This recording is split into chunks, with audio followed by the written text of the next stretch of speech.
Excellencies, Professor Schwab, ladies and gentlemen, and our audience online, welcome and thank you for joining us. I'm Mina Al-Uraibi. I'm Editor-in-Chief of The National here in the UAE, and I'm also an old, young global leader of the World Economic Forum. It's very moving to see people congregated once again in person, and we thank the World Economic Forum and the government of the UAE for bringing us together. We have an incredible panel today. We're talking about the next 50 years. All of us are questioning what the future will be like. And really, no better place to do it than in Dubai, which truly is the city of the future that we're living today. There have been difficult times that all of us lived through with the pandemic, and lessons learned also. In the UAE, there were certainly lessons learned, but also a quick reaction, an agile reaction to a very fast-moving situation. And so today, we'll try to talk about what lessons were learned, not only in the last 2 years, but in the 50 years of the UAE's formation. We will be celebrating the Jubilee of the UAE in just a few days in December, and we're looking to what the next 50 years will bring. The titles of my panelists, who are all members of government in the UAE, speak for themselves in how forward-thinking the government here is. And these titles are also telling of the change and the speed of change that we're witnessing around the world. So I will start with Her Excellency Minister Ahoud Al-Moumi, who's Minister of State for Government Development and the Future. Minister Sara Al-Amiri is Minister of State for Advanced Technology and from the Ministry of Industry and Advanced Technology. Minister Omar Al-Ulama, Minister of State for AI, Digital Economy, and Remote Work Application. And we have with us Minister Shama Al-Mazrou'i, Minister of State for Youth. So we want to talk about all these different elements and the portfolios that the ministers oversee. But I also want to talk about the past very briefly. And I'm going to ask a question that may seem like an impossible question, but in the UAE, the motto is, impossible is possible. So I'm going to ask each of you to kindly tell us in one word how you would describe the UAE's past 50 years. So, Minister Ahoud. First of all, thank you, Mina. It's a great pleasure to be among some of the brightest minds and enlightened souls that contribute to the great narrative of the world. My word would be possibilities. You said it. In Arabic, we say la shay mustahil. So we don't have the word impossible in our dictionary in the UAE. We were blessed with wise leadership, vision, and willpower. We imagined the future, we designed it, and we executed, and you can see it visible around you. Thank you. Minister Sara. So good afternoon to everyone. I'll use hyphenated words. But a state of motion is what I would remark on the last 50 years, and that's the continuous growth that the country has gone on, and the continuous state of movement without staggering or pausing for a moment. That's what the UAE is about, because we've had to grow in such an exponential rate over the course of the last 50 years. Thank you. Minister Amr. Thank you very much. An absolute pleasure being with all of you today. I would use the word ineffable. And just, for those who English is not the first language for, ineffable means something that is beyond description. And I think what we've seen from the human journey, what we've seen from the economic, from the development journey of the UAE, and also what we've seen with regards to all of these people from around the world believing in a narrative that was set by His Highness Sheikh Mohammed bin Rashid in Dubai and also by the late Sheikh Zayed for the UAE. Believing that vision and flocking from every center of the planet to achieve that vision is indescribable. It's ineffable. Thank you. Mr. Shah. I would say hope. And you might think it's inflated optimism or wishful thinking, but I think when I look back at the 50 years, and the root of the word hope is bend in a direction. the Indo-European root of it. And the UAE has been bending in the direction of growth for youth, for education, for technology, for women empowerment, you name it, in every field, for government. And I think hope is the best word for me to explain the courage of the United Arab Emirates leaders to see reality as it is, but also the audacity to dream of what it could be. Thank you. Some great words there. And I love the idea of motion, because we are constantly in motion and now looking to the future. Mr. Ahoud, as Minister of the Future, one of your portfolios, I want to ask you, as you build on the last 50 years, what do you see changing in the coming 50? Well, Mina, 20 days separate us from our Golden Jubilee. And we're really proud of what we have built in the UAE, of building this global hub that's open, tolerant, and evolving. I spent, I think, the last 2 years working on the plan for the next 50 years. And I have to be very honest with you, it was the most challenging, but the most satisfying project that I worked on in my career. When you talk about the next 50 years, it's a long time frame with a lot of unknowns. And it's difficult to foresee that long future with precision from now. But regardless of what the future will hold for us, I think we want to live up to the spirit of our founding fathers' inspiration and vision.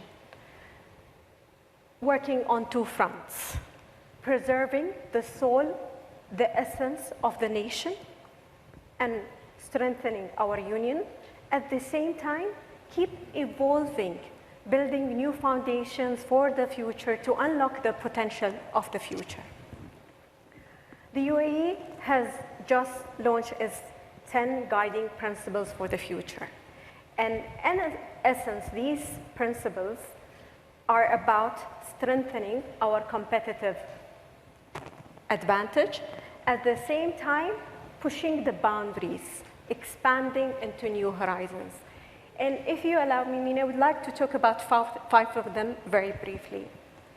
At the center of the 10 guiding principles is creating the best and most dynamic economy with the aim of building the best quality of life people living in the UAE. This growth mindset should be at the center of all government institutions, not just the institutions working on the economic sector, but in education, in health, in technology, in youth. You see, new economic models are emerging, new sectors are being created, new trade investment models are shaped, and we would like to be at the center of it. Second, we know that the future is digital, and we aspire to be a digital and scientific power with an ambitious digital and scientific agenda led by my colleagues, Mr. Sarah and Minister Amar. Third, human capital. Human capital is essential for our future, and we continue to work on building our human capital, make them ready for the future. And at the heart of the human capital, we have a special focus on empowering youth so they can reach to their full potential. I have my colleague, Minister Shamma. She's the role model. She's the mentor on that front. It's also very important for us to attract the best talent from around the world by providing them the best opportunities, the best ecosystem, and the best quality of life. And while doing that, it's very important that we preserve the universal Emirati human values of openness, of tolerance, of respect, of human fraternity, and continue being a force for good and peace in our region and the world, supporting other nations, forging future collaborations that are targeting creating a better global future for all of us. Thank you very much, Minister Ahoud. That's both quite comprehensive, but also quite a tall order. And so, Mr. Umar, I want to turn to you because one of the things Mr. Ahoud spoke about is, of course, having the best economy and also a digital economy. And frankly, we're not the only country thinking about that. There are countries around the world thinking about that. What makes the UAE stand out? And how are you preparing, especially when we talk about AI? There's a lot of times that the term is thrown around and people are not actually talking about AI, but also there are then questions about responsible use of AI. How do you bridge that for our audience, our listeners, but also the population here? Fantastic question. Thank you very much. Let me start by saying this. I think that the whole world right now is trying to compete on a very big pie, but it is a finite race with regards to how much time we have to go to the leadership position of it, just because of the way that money is being thrown at this and how talent is being distributed as well globally. We cannot ever claim to be able to compete with the giants like the US, like China and others. And we are a country that today needs to find our space in a world that is becoming more polarized from an AI perspective. So the first thing that we did was we looked back at our strengths to be able to determine a strategy that will help forecast or shape our future. And our main strength, first and foremost, is the diversity of the people. If we look at AI and we think about the term that's being used, data is the new oil. Yes, for example, China has incredible facial recognition softwares, but the efficiency of those softwares in African countries isn't as good as they are in China, just because of the exposure that these systems get to certain faces, to certain people with certain ethnicities. The same is true, for example, of systems distributed or developed, for example, in other continents like Latin America or Africa or Europe, that are not truly global because they have inherent biases. The first advantage that we have is the 200 nationalities that exist here is one, but the distribution of the nationalities that are existent in the UAE are very unique. So even the local population today as Emiratis, we're just 10%. But there is a plethora of different nationalities, whether it's Europeans, Africans, Indians, Chinese, Americans and others. And that today allows for us to create global systems that are global first. The second is the centralized location of the UAE allows for us to attract the best talent from today markets that are talent exporters. So think about the incredible talents that come out of Russia or Central Europe, the incredible talents that come out of Africa, the incredible talents that come out of India and China as well. How many of those people can go to Europe or the US? Yes, probably at one point of time, Europe and the US were the main pillars or attractors of the brain drain.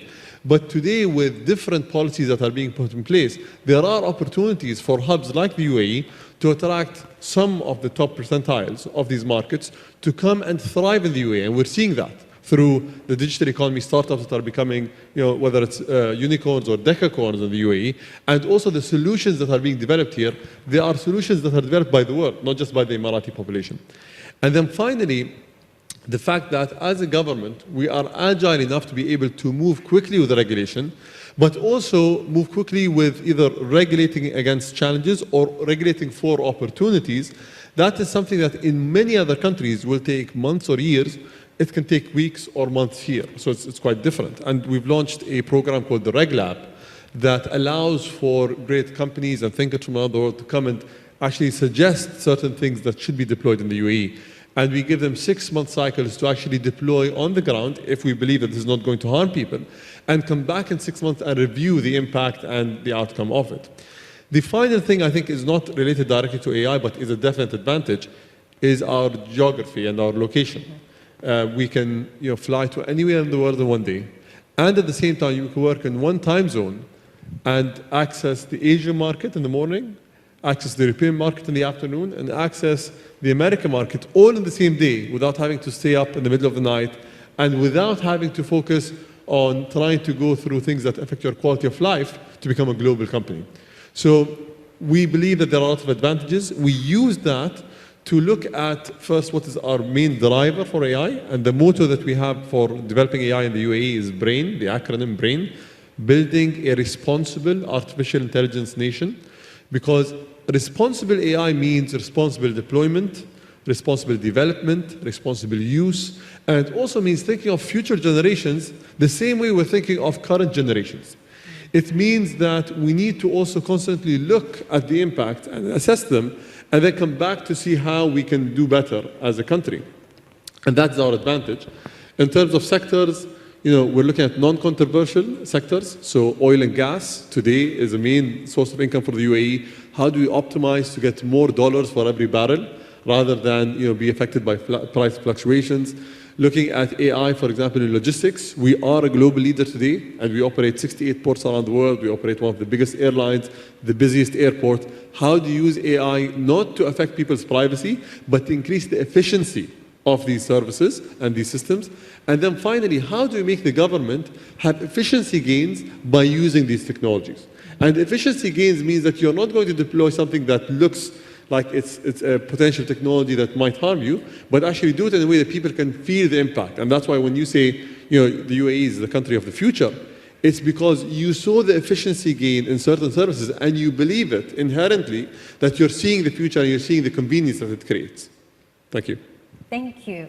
You've raised so many pointers that I've noted down, and I hope we'll be able to come back to, but it's interesting how demographics is mentioned quite often on this panel, and also when we speak in the UAE. Demographics in terms of the variety of people who make the UAE home, but also youth, and always having that idea of we're building for the future generations. What are we doing now that's going to impact future generations? So here I want to turn to Minister Shamma, whose real portfolio is always thinking about these questions, but also ensuring that young people, and mashallah, as we can see on the stage here, young people are integral in decision making, so they actually are agents of change themselves. So I want to ask you, how do young people here view all this change, and how do you see their aspirations for the next 50? So it's very interesting that 2 weeks ago there was the release of the Arab Burst and Marsteller survey, the Arab Youth Survey of 2021, and we noticed a new kind of narrative that, to me, it's not shocking, but it's optimistic and positive and exciting for all of us. Because if you look back, the Arab Spring, you'll see so much about the voice of youth and their hopes and aspirations not reaching government. Today, the data is power. And the survey showed that 100% of Emirati youth believe that their voice matters to government, compared to 72% of Arab youth.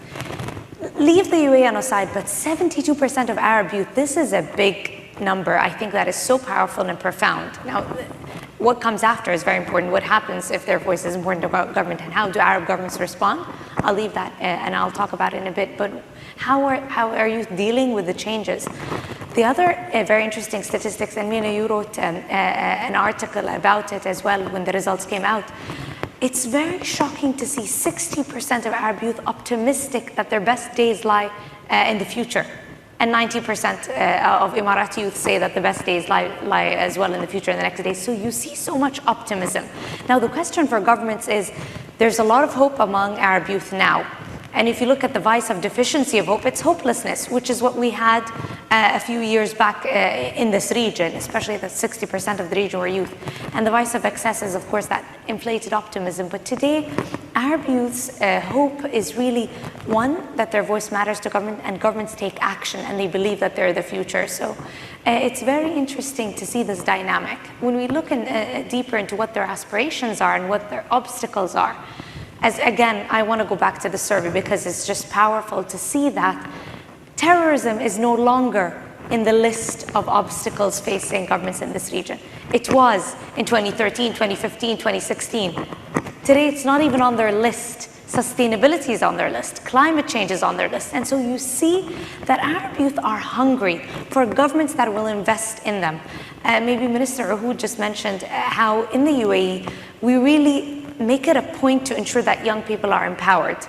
And not only that their voice is important, but we take action on that voice. So what do we mean by youth empowerment? You might say, well, it's like peace or justice. It's intangible. How do you measure it?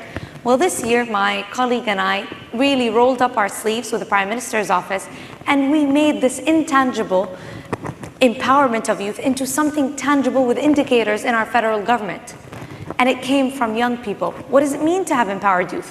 What does it mean to be empowered in your own ministry? Does it mean you're part of youth council? We also have several policies in government that really empower youth. First of all, our youth engagement policy, which is that government entities need to talk to youth in their own language, explain policies, not in kind of this jargon terms, especially AI, etc., and we have that. Our youth delegation policy, which is so powerful because we go to so many international kind of conferences, whether it's COP, etc., from international organizations, and we never see young people involved.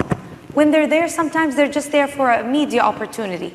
But no, the UAE really wants to include them, and really radical inclusion, and that's radical empowerment. So that's kind of a nutshell of what's happening with Youth and Hope.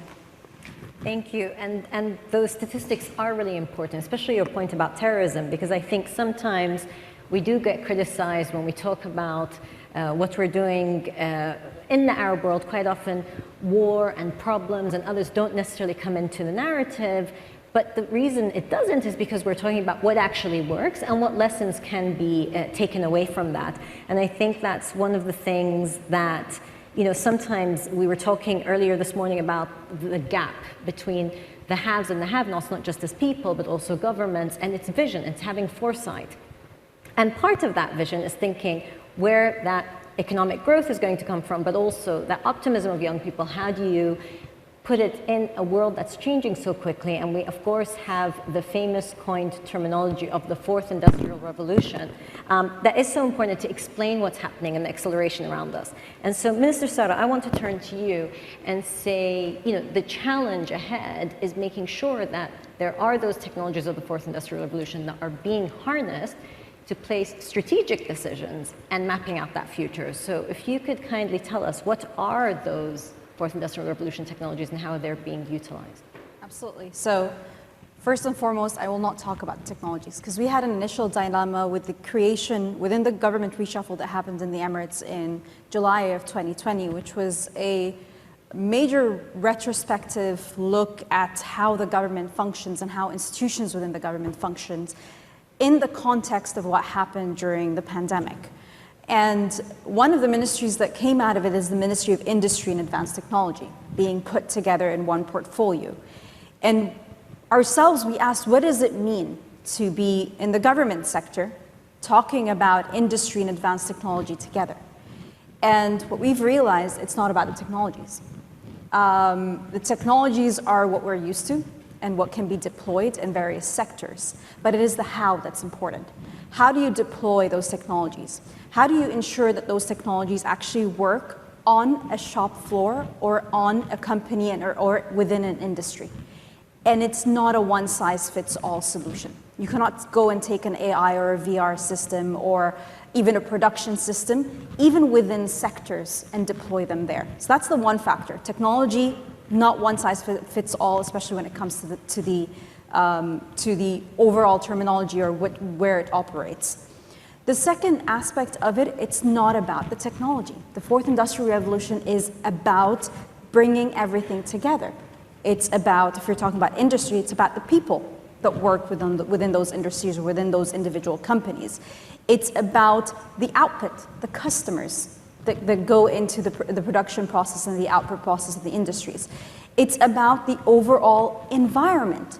Where do those clusters within the industry operate in, and in which context? Do they operate locally? Do they operate locally and regionally, or do they operate internationally? All of these different aspects feeds into how successful the adoption of technology in existing sectors for the increase of productivity is. So the first aspect that we looked at is understanding where each individual company sits in its adoption of technology process to get towards the fourth industrial revolution, and how that company fits in within its local industry, considering what markets it wants to tap into. And in the larger context of things, where does this industry fit in the long-term development and the sustained development of the UAE's economy? It's through addressing these three different questions are we able to set the future outlook of how governance plays hand in hand with economic growth and development, and hand in hand with technological advancements. And when you move towards technology adoption, you would need to definitely develop technology. Technology adoption, again, is not something that you can take and plug it and play. We're no longer in the second industrial revolution where that works. You're at a point where you need to specialize it, you would need to further design and develop it, you would need to extensively test it prior to deploying it and adopting it. What that opens for us are new sectors within the economy that are based on design and development of technologies. And that's where you can get the second facet of the fourth industrial revolution within the Emirates context, that talks about the design and development of technologies in new sectors that feed into the advancement of the other sectors.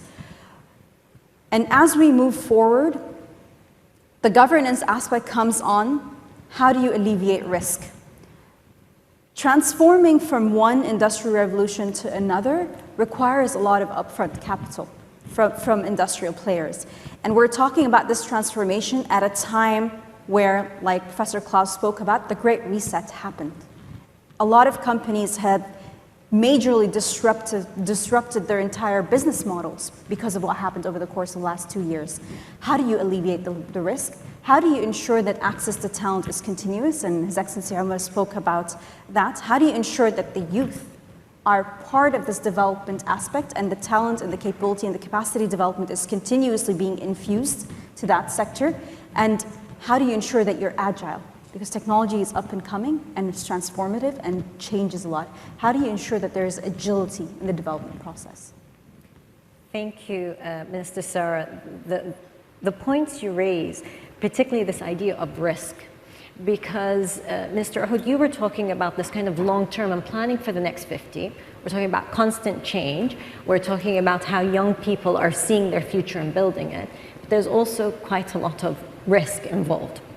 And so I want to ask you, how can governments be future ready, taking in all this, the only constant being change?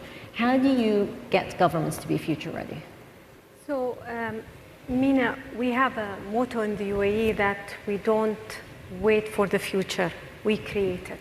So having this mindful choice of being proactive rather than reactive summarizes the future readiness mindset in the UAE. Future is a function of speed, and the things are changing at a speed that we never witness in our life. Some people, they say, like, in the next 20 years, the changes will be fourfolds what we're seeing right now. So I think for governments around the world, the future present opportunities, challenges / risks. And I think the approach of governments should be towards future readiness should be multifaceted, because future is interconnected, should be multidimensional, and should be also multi-generational, not just focusing on the younger generations, because we don't want to leave anyone behind. You see, Mina, things are shifting very quickly for governments. People will live longer, jobs will change, economies will shift, and we're seeing a lot of things in our lifespan in a very short time. And government needs to be ready for that. So if I want to talk about future readiness in governments around the world, I would love to talk about 3 points. So the first and the foremost point is that governments need to build new capabilities in order to address these risks or utilize the opportunities. You know, we have a lot of legacy systems and models that was built in the past 100 years. And these systems need to be reimagined, disrupted, not just improving on them, but having new models and new systems. And let's be frank here. We can't do this by ourselves as governments. We can't. We don't have the answers for everything. Therefore, collaboration is essential. And I will quote Professor Schwab today, future mission-oriented collaborations within governments, across governments, with NGOs, with the scientist community, with the private sector, and the wider community, for us in order to tackle these challenges or opportunities. My second point is about digital, and we said the future is digital. And to stay on the positive side, digital will offer a lot of countries and nations around the world the opportunity to leapfrog and catch up in many domains, rather than going through the traditional development trajectory. But also, as governments, we need to move from doing things digitally into a digital mindset or a digital being, redesigning every aspect of our business model in a digital way, rather than just doing, but thinking and being digital. We're hearing now discussion about the meta life, where physical blends with the virtual. Are we ready for that? Do we have the systems? Do we have the legislation? What about the policies? So we need to think this through. Also, digital literacy will be very important globally to ensure leaving no one behind. And while the focus on digital will increase, it's critical, Mina, that we don't overlook the human connection in everything that we do as governments. Hence the need for the heart set, the values of empathy, the values of compassion, the values of respect going forward. And my final point is about being future ready, that the best time to create the future is not today, but yesterday. When we started the e-government program in the UAE 21 years ago, there was no pressing need for that. I mean, governments are happy with their papers, archives, and files. But because of that foresight and action 21 years ago, it cemented the resilience of the country during the pandemic. Our government did not stop. Our services did not stop. We started the Smart Learning program 10 years ago, and it met with a lot of speculation because it was disruptive for the nature of the schools. But because of that forward-looking 10 years ago, we were able to shift our schools online immediately. So to conclude, the earlier we start, the readier we'll be. So let's start building the future now. Thank you very much, Minister Ahoud. And one of the primary people tasked with that, building the future now, or rather yesterday, is Minister Omar. And really, I remember when the United Arab Emirates announced that they would have a Minister of AI, there was a lot of skepticism and said, really, do you need it? And look where we are now, where it's become almost mandatory for any government, but also large corporation to think about that journey of AI and the impact it will have. I want to ask you about the digital economy, because we've talked quite a bit about it. And tell us a bit more about how the UAE is investing in it at home and abroad. But also, Mr. Ahoud made reference to the lessons learned from the pandemic. How do you feel that some of that acceleration and those lessons taken and how you're going about your portfolio today? Thank you. My job is at one point of time to try to replace myself with an AI. But we'll see how far we can get with that. I'd like to actually start by doing a quick survey in the room. I want to ask who here has bought a cryptocurrency at one point of time over the last couple of years? Okay, so a good amount of people. The reason why I wanted to mention that is because... Sorry to interrupt you, Minister. So for those who are seeing us online, we'd say about 45% have raised their hands in this Probably room? 50%. 50%. Okay, what about the panel? Should we ask government No, officials? I think we'll keep the panel offline. My hands are firmly down. I don't have that vision. Sorry, please carry on. So the reason why I asked is because the digital economy is something that today is cutting across many different sectors. We can look at fintech as a part of the digital economy, but even cryptocurrencies as a new trend as part of the digital economy. We can see conventional sectors being reinvented by the digital economy, like, for example, taxi services being reinvented, like Uber, for example, and hotels being reinvented, such as Airbnb. The new way forward, or the new trend that we're going to see moving forward, is that there isn't going to be two economies. We are right now at this inflection point where we can, confidently say conventional economy, digital economy. But at one point of time, in the near future, as the fourth industrial revolution becomes more mainstream, there is only going to be a digital economy, or an economy that is, if it's not purely digital is enabled by digital means. So we are going through this way forward. I think I am lucky to be a conduit for this in the UAE, trying to push the whole economy forward towards the digital means. Now, what's also important is to go back and reflect on Her Excellency Uhood's point, which is, you can't start this today. And if you do not have the underlying infrastructure, you're already too late. 20 years ago, on October 29th, 2001, right as the internet bubble was popping and the whole world was seeing that the internet was maybe a fad, His Highness Sheikh Mohammed bin Rashid Al Maktoum said that as a government, we're going to bet big on the internet. We're going to build a city for the internet called the Dubai Internet City. We're going to move our government services from traditional, paper-based government services to digital government-based services on the internet. And it was a very bold decision.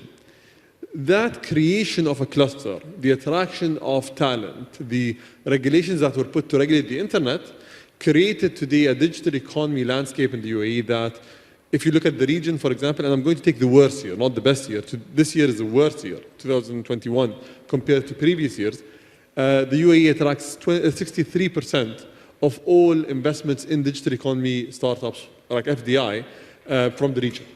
And most of the companies that cut across geographies in the region, and I'm talking about a region from, let's say, right under Turkey to Uganda and from Morocco to Pakistan, most of the top startups that are regional startups, not just local startups, are coming out of the UAE.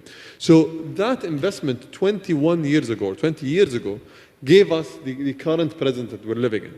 Moving forward, we need to invest in the infrastructure of the fourth industrial revolution to ensure that we constantly lead this. So there are statistics talking about the impact of 4G on the US economy.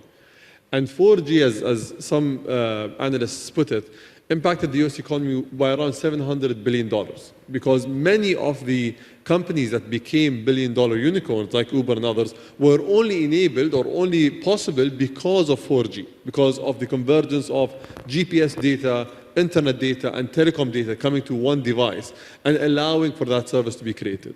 The impact of 5G is going to be in the trillions. We know this. It's going to be one of the most important infrastructure plays in history. And that's why the UAE has bet big on 5G. If you look at the access to 5G today, I think we are amongst the top in the world. And most of the city is 5G enabled. Most of these places are going to be the creation hubs of these companies that create services that are cutting edge and are forward thinking. There's also supercomputing capabilities. Yes, we might not be able to compete with the supercomputers in the US or China, but if you look at computing capabilities to the size of population and the size of country, we are amongst the top in the world. The 26th fastest supercomputer in the world exists in the UAE. It's called Artemis. And the investments in compute capabilities are only increasing. They're not decreasing as we go along. And then finally, when we go back to talent, the thing about this race, the digital economy race, is it's becoming a race that's becoming harder as you go along. So even the leaders are finding it very hard to maintain their leadership position. The only way that you can do this is with talent. And with talent, you have to look at how this talent is able to first gauge the quality of conversation around them. So this group over here is testament that the UAE is moving forward, because the quality of conversations that you have are paramount. I think there's no other place on earth that can have a quality conversation like the people in this room. Imagine if a country is this room on steroids, right? If a whole country, every time you rub shoulders with someone, you can have a very high quality conversation. If you feel like this country is welcoming you, so you can grow roots, you can grow a family, you can develop your business, etc.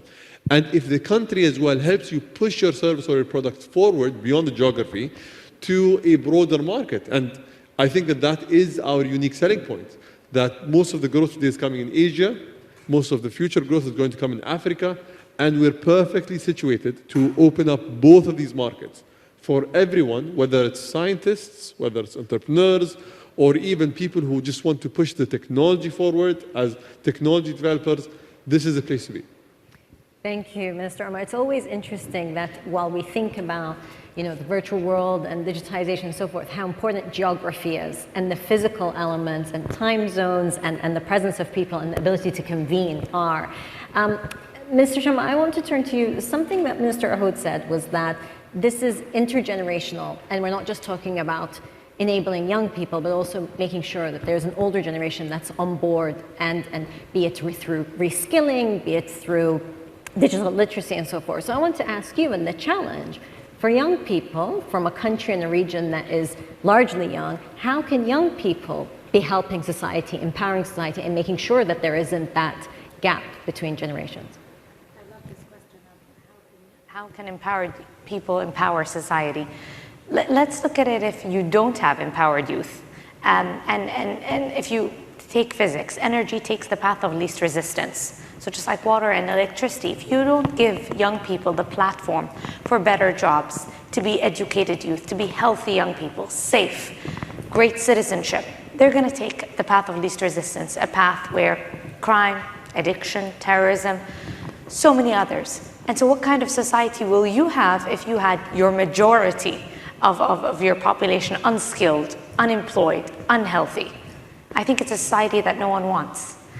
Now, if you empower young people, what's going to happen? It's smart economics, for sure.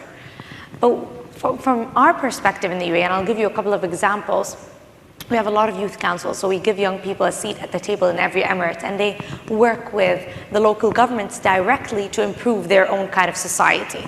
So I'll take two examples. Dubai Youth Council a few weeks ago did two great initiatives. One, to ensure that young people are able to take training programs related to mental health. So we have the national service, and basically for men. And so in every house in the UAE, you have one guy who's basically trained militarily. Right now, our youth council is empowering society by empowering young people to be trained in mental health, to be more resilient, so obstacles make them stronger. Mental health is a very important kind of struggle for young people. That's one example. Another example of improving society, Dubai Youth Council, as well as working with Dubai municipality to make housing regulations and housing policies and kind of the formation of houses more inclusive of people of disabilities. So here you see young people kind of voting for and pushing for more inclusion of others. And that's a society that's more inclusive. That's a society that's going to live in harmony. Another example is from Abu Dhabi, where they're working on sustainability initiatives related to climate change and connecting with nature. And so the possibilities are limitless and endless. There's so much that youth can do and contribute if they are empowered. Thank you very much, Mr. Shamma. I mean, one of the things that the UAE has really been working towards is how do you get not only young Emiratis, but young Arabs involved more in science and giving them the opportunities to get involved in the sorts of projects that often we see at a distance. And Minister Sara Al-Amiri has many portfolios, but also for many of us know her as the driving force with her team for the UAE Mars probe, which she had to plan for a Mars probe that didn't take into account a pandemic, and yet she still made it happen. It really was something, but it's also this idea of having young Arabs thinking about being astronauts. We're going to have the first female Arab astronaut from the UAE, hugely important. So I want to ask you about that, how that gives the region's young people hope, but also, the challenges that you must face and make sure that this is beyond, just beyond the few who get the best education. How do you empower a greater sector of society? So first is with inclusion and ensuring that you have access to these opportunities and these programs that allows you to work on it. And what that does inadvertently is it allows you to normalize it. Growing up, I never ever would have imagined or aspired to or even thought possible for me to work on a mission to Mars, let alone to a spacecraft around Earth. It was something that was completely not plausible, and no amount of education and no amount of aspiration would have made that possible for me. That's in my thinking. This is sort of the realm that I lived in and that I grew up in. A lot of it was in my mind, but at the end of the day, a child's mind is shaped with the world around them. And the realm of opportunity is what you emulate in the world around you. And creating this window of opportunity for an entire region to make what we colloquially refer to as the hardest thing to do, going into space, sending a spacecraft to another planet, exploring the greatest unknown. And it's through this window of opportunity that you start getting dialogue into the changes that we all spoke about, into creating the necessary opportunities, into normalizing that working on designing and developing very complex technological systems that are risky, chances of failure are 50%, that are inadvertently difficult to do, that you don't have all the necessary skills to do, but you're going to learn along the way. That creates an interesting shift in concept and perception. And we see that in our workforce today. We see that in the region on what is possible in our dialogues that we're hearing from so many different countries that want to, one, talk about the UAE's model of developing such a complex industry, which is the space industry, and how they can create that necessary impact within their industries. But it allowed us to open up a global dialogue on how the UAE can further solidify itself as one of the space players and the space industrial players globally, and create the necessary impact there. And again, creating opportunities for the region. We do have a spacecraft that's currently in development called 813 with members from the Arab community around the region working on the design and development of that satellite. And as we move forward from exploring Mars to exploring the asteroid belt, which is our upcoming mission, what underlines that is tapping into an industry that we know has expanded and developed quite rapidly and allows for someone from the region to become a player in it. And it factors into urban development, it factors into climate change, it uplifts your entire society, and the benefits of it is impacting exploration and the plight of knowledge. Thank you. So space is one of those sectors where really you're seeing much, much more public-private partnership, but also more private money going into what previously was just government sector or seen as the public sector. So as we start to wrap up our conversation, I want to talk about public-private partnerships, partly because this is really a panel at the World Economic Forum, so we would be remiss not to, but also because this is a conversation that is being represented from the government. So it'd be great to see your thinking about what is one strategic public-private partnership that you think could move the needle on the many changes that we've discussed. So Minister Ahoud, I'm going to start with you.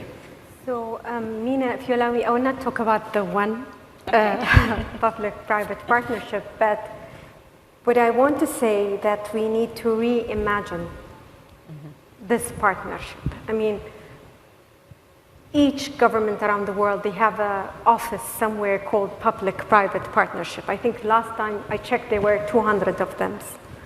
But with my honest opinion, they did not deliver to the expectations of governments or the private sector or the people they're serving.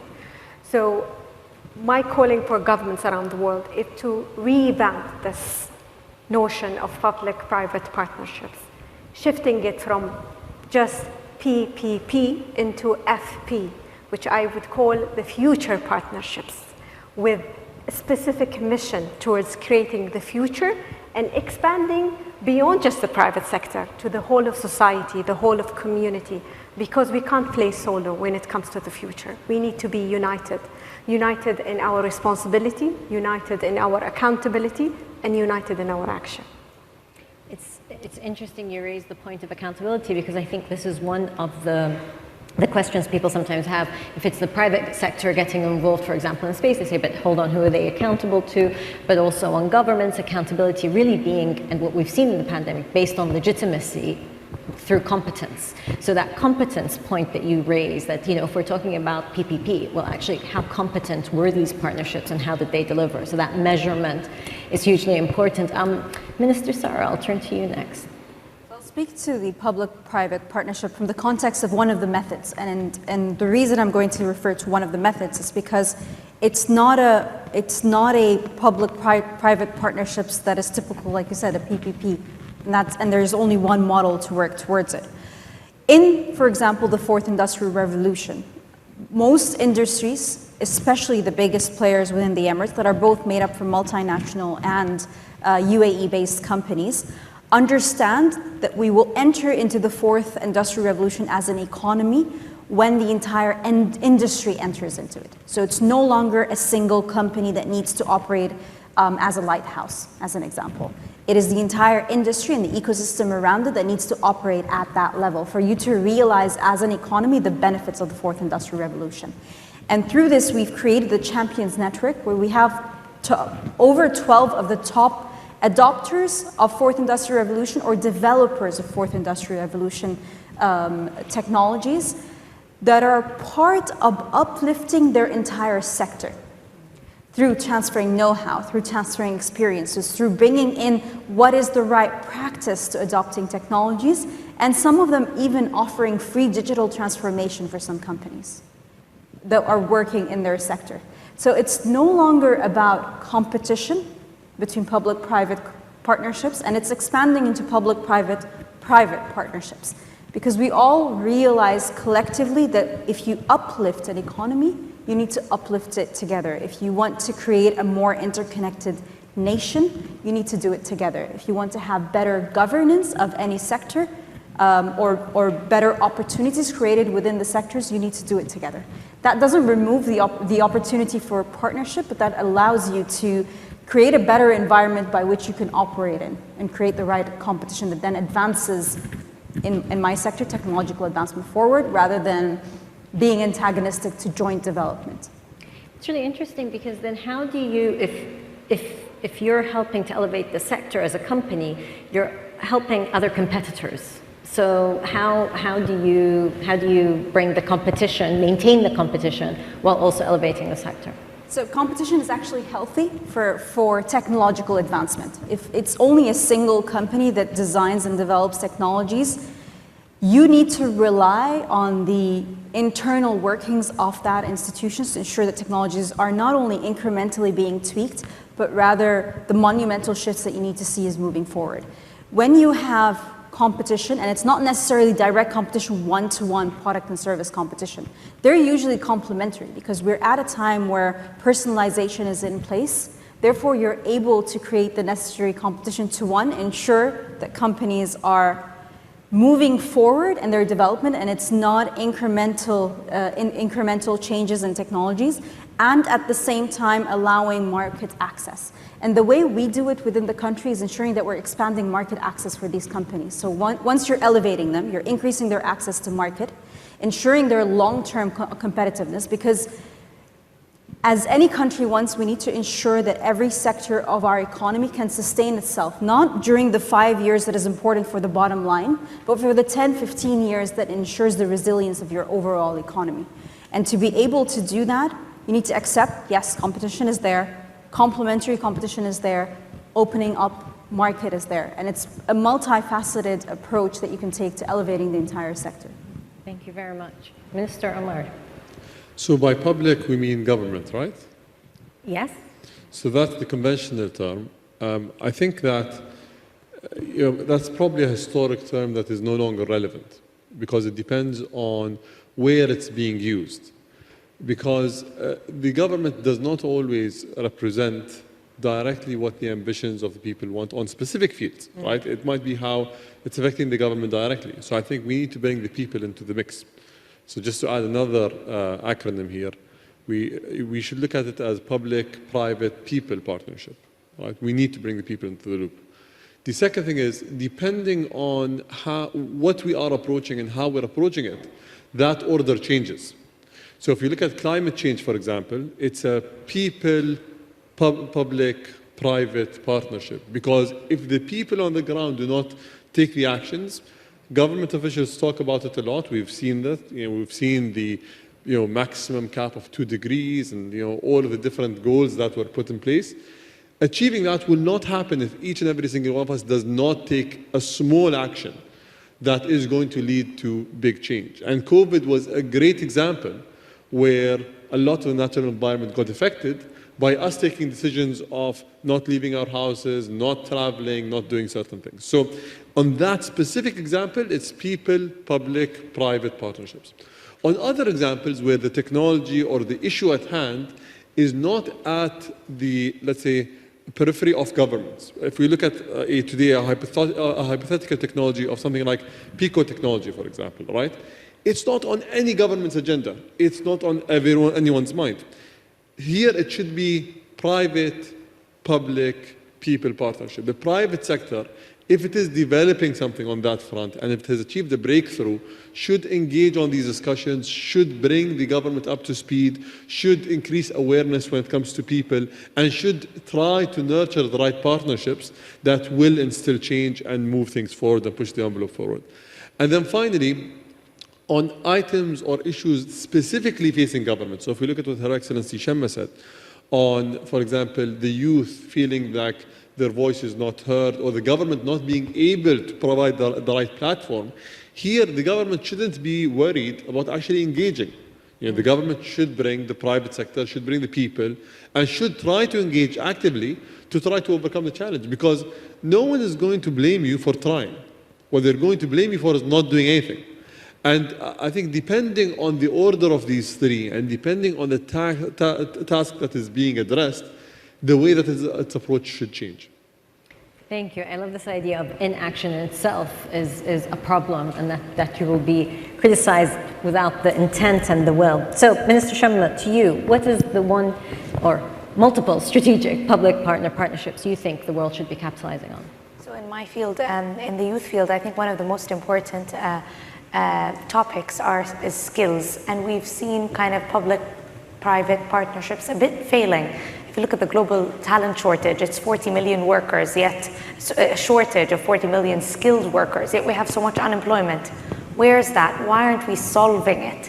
And I think I just want to touch on Mr. Oud and Mr. Umar's viewpoint on how can we reframe and redefine PPEs or future partnerships or adding people, public-private partnerships. I think the way sometimes we're approaching public and private partnership is a zero-sum game sometimes, and not seeing it as a win-win.